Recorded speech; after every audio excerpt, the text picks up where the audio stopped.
அந்த சில்லி எலும்பு பகுதி வந்து விலகி வெளியே வந்தது அப்படின்னா உடனடியாக மிகுந்த வலியும் வீக்கமும் ஏற்படும். மூட்டுக்குள்ள ரத்தம் கட்டிடும். மூட்டுக்குள்ள ரத்தம் கட்டி நீரெல்லாம் கோர்த்து அதிகப்படியான வலி ஏற்பட்டு அவங்களால நடக்க முடியாத ஒரு சூழ்நிலை வரும். இது வந்து சில தடவைகளில் வந்து அந்த சிரட்டை எலும்பு தன்னை போல மூட்டுக்குள்ளே வந்துடும், பொசிஷனுக்கு வந்துடும். சில பேருக்கு அந்த மாதிரி மூட்டுக்குள்ளே வராது. அவங்க வந்து ஆஸ்பத்திரி போய் அந்த மருத்துவர் வந்து அந்த மூட்டை மறுபடியும் எடுத்து போட வேண்டிய ஒரு சூழ்நிலை வரலாம். ஒரு முறை இது போல ஏற்பட்டுருச்சு அப்படின்னா கிட்டத்தட்ட 50 60% பேருக்கு இது திரும்ப திரும்ப ஏற்படும்.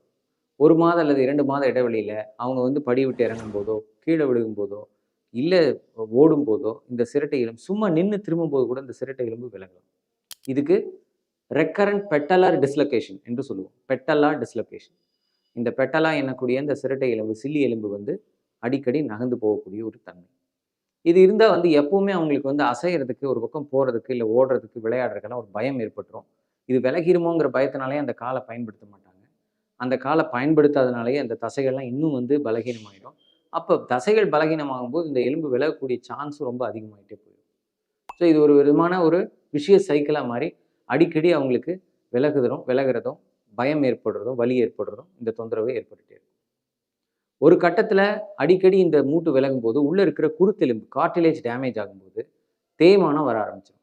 12, 14 வயதுல வந்து இந்த இன்ஜுரி ஏற்படுது அப்படின்னா 20, 25, 30 வயசுல இது கிட்டத்தட்ட 10 தடவை 12 தடவை நடந்திருக்குது அப்படின்னா அவங்களுக்கு வந்து மூட்டு தேய்மானம் வர ஆரம்பிச்சிடும். 60, 70 வயதில் ஆக வேண்டிய மூட்டு தேய்மானம் 30 வயது அல்லது 40 வயதிலேயே தேய்மானமாகி நிரந்தர வலி ஏற்படக்கூடிய ஒரு சூழ்நிலை வரலாம்.